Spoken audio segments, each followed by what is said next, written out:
Kirsten Landman is not your average sports star. She is a female hard enduro rider with her sights set on the 2020 Dakar Rally. Let's find out more about where her passion for bikes came from and how she is lucky to even be here today, as her journey took a near fatal turn in 2013. Okay, so my garage, my pride and joy, probably where I spend most of my time. I've got all my trophies here. In the front row you can see I've got my Roof of Africa First Lady finishes 2014, 2015, 2018 and 2016, and then my most recent Pride and Joy, my Mazuga First Lady finisher, and then amongst others you've got Red Bull Braveman, I've got MP, I've got my National Enduro, I've got Red Bull. From far back as I can remember, I've liked motorbikes. I've had a passion for it, but it all started back when I was 8 years old. And my father made a bet with me and said, if you can make the Southern Gauteng squad and you make the team, I'll buy you a motorbike, because I always had I had a KTM picture on my cupboard when I was a little girl of a little KTM SX50. Needless to say, I won the bet. Went into high school. I was very competitive in school with my school sports, playing hockey, athletics and swimming, so I didn't have too much time to concentrate on the motorbiking, but it was just a hobby then. And my parents supported me through it all. And then I left school and my parents said, you've got 1 year to make it, because we can't afford to support you anymore because it is quite expensive. The next year I got picked up by Bidvest Yamaha, where they looked after me for 2 years. And then I went to Roof of Africa in 2012. And I got a bronze finish. Not many people know that, but that was my first ever extreme event. And from there I got put onto the Brother Leader Trek KTM team, but at the time it was the Brother Broadlink KTM team. And I've been with them now for 7 years. And going into the next year, 2013, racing my first year on the KTM team, I had a very big life-changing event. When I was signed in with the KTM team, I was contracted to national enduros and off-roads. The Botswana Desert 1000 was one of the nationals, which is 2 days of racing, 500 kilometers on day one, 500 kilometers on day two. And I was riding to try to get past another rider in front of me. And that rider was in the left-hand lane and I was in the right-hand lane, and general rules of the road, keep left, pass right. So there was an S-bend coming up in front of me, and I thought, okay, cool, I'll come in a bit faster because I've been sitting behind this rider for quite a while now and I wanted to make a pass.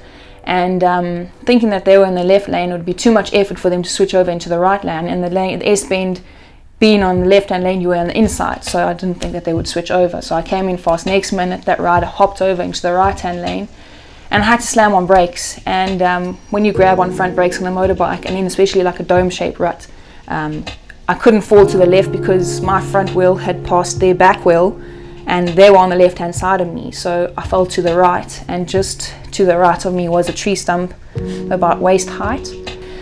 As it goes, I landed on the tree stump with my stomach with quite a bit of impact, and then I realized I couldn't get up, and some riders stopped behind me, which were really, really helpful. The pain wouldn't go away, so he stayed with me. He was a Zimbabwean, one of the Zimbabwean guys from the war, so he knew how to look after someone kind of going into shock. So he kept me awake the whole time, and obviously we had now notified medics back at the pits, and it was an hour and a half before they got to me. So my accident happened around 9 o'clock on the Friday morning, and at 11:30 only then did the medics get to me in a 4x4 Toyota, because I don't think they could find me. We could hear them going around back and forth trying to find me. But eventually they came to me, did vitals on me, because I didn't have anything physically wrong with me, so I didn't have anything hanging out my body. I seemed okay, so they thought that I had soft tissue damage. So put me in the back of the car. It took us about 45 minutes, an hour to get back to the pits, because we're now off-roading through the bushes, and also because I was in so much pain, every single bump that I hit I started vomiting. Eventually getting back to the pits, there were quite a few accidents that day, and because my accident didn't seem so critical, I was kind of like put on the back burner, and the guys that were more severe than me were sent off. And eventually we got in an ambulance and arrived at the Gaborone private hospital. So I spent the night in the hospital. They put me on a large dose of morphine, still not knowing what was wrong with me. Francisca, my boss at KTM, she had contact with Hein van der Walt at Unitas Hospital. He's a very good abdomen and stomach doctor, and she had his personal number, and she messaged him saying one of my athletes had had an accident, and she sent him through my blood test results as he requested. And he knew exactly what I had done from my blood test results. And he said, you need to get Kirsten home as soon as possible. And thank goodness for Discovery, private medical aid. They had to, I was too unstable to be driven because we didn't know what was going to happen along the way. So what Discovery do is they send in medics to see if I was critical enough to justify spending that money on a private jet. So the medics got in the next morning at about 10, and the whole time I was quite dosed up on morphine because of the pain. And the medics took one look at me and they knew straight away, Kirsten needs to be airlifted out of there. Then within half an hour I was in an ambulance on the way to Gaborone Private in a jet, and I was flown back to Lanseria Airport. I got in at about 3:30, and then my doctor, Dr. Valkovits from Unitas, was pretty upset when I arrived, thinking it's been so long, she's got a burst small intestine and she hasn't been treated on. And then he was freaking out, so I started freaking out because I didn't know what was wrong with me. I had no idea. Now you're getting told that you don't know what's going to happen to you. So I said, well, can I at least say goodbye to my family? You don't think much. You don't think you're going to die, because it's not once did I ever think I was going to die, because I didn't really know what was wrong with me. I didn't think that at all, but gave our kisses, and then I was wheeled into the operating room, and before I could even remember from being taken off the normal bed onto the operating bed, I was out.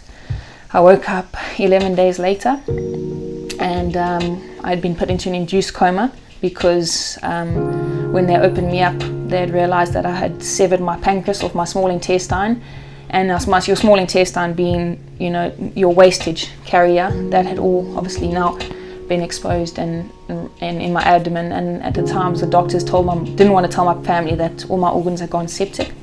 They made a decision amongst themselves not to tell anyone, and there was a few days where it was really, I was kind of like touch and go, where they didn't know whether I would make it or not because my infection rate was so high. I was 1 minute I was okay, then next minute my infection rate would rocket high, and I was put onto life support because I was on so much morphine. My heart stopped beating. But 12 days later, I woke up and I was out of hospital a week after that, so I was in hospital for just over 2.5 weeks. My doctor, when I saw him for my last checkup, he said, how are you here today? I have no idea. And he said it makes him believe that there is a higher being, because one in 4 people survive with what I had, and that's with 8 hours. An hour was 36 hours without being treated. And then 6 weeks later, I experienced some complications from the operation. I woke up one night with the most severe stomach pains.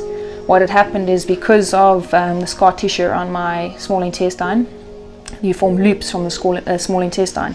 Form loops from the scar tissue, and the bands kind of close. And because that had created another blockage in my small intestine, and the doctors tried everything, just because my stomach had just recovered from my cut, they didn't want to cut me open again. They thought we could try everything possible to get to pass the stool without having to cut you open. So I was in hospital for a week, fed liquids and tried everything humanly possible to pass the stool without having to cut into me. But a week later, or a week after I'd been there, I was going for x-rays to see where the blockage was, and on the way up in the lift, I just got this most excruciating wave of pain. I've never felt anything that sore in my life, and I just projectile vomited everywhere, and I was rushed back into my room. When I got there, my doctor was already waiting. He said, you've burst your small intestine again. So he said it won't be as bad this time because we're going to treat you straight away. So I was rushed straight into the operating room, back into high care for a few days after that, and then I was back home. So I had quite a bit of bad luck. People will be watching this video and thinking, why the heck are you still riding? But if I'm not riding, I'm not living. So this is my passion, and achieving goals and doing what I've done and what I'm about to do is me living life to the fullest. So in my eyes, it was a blessing in disguise.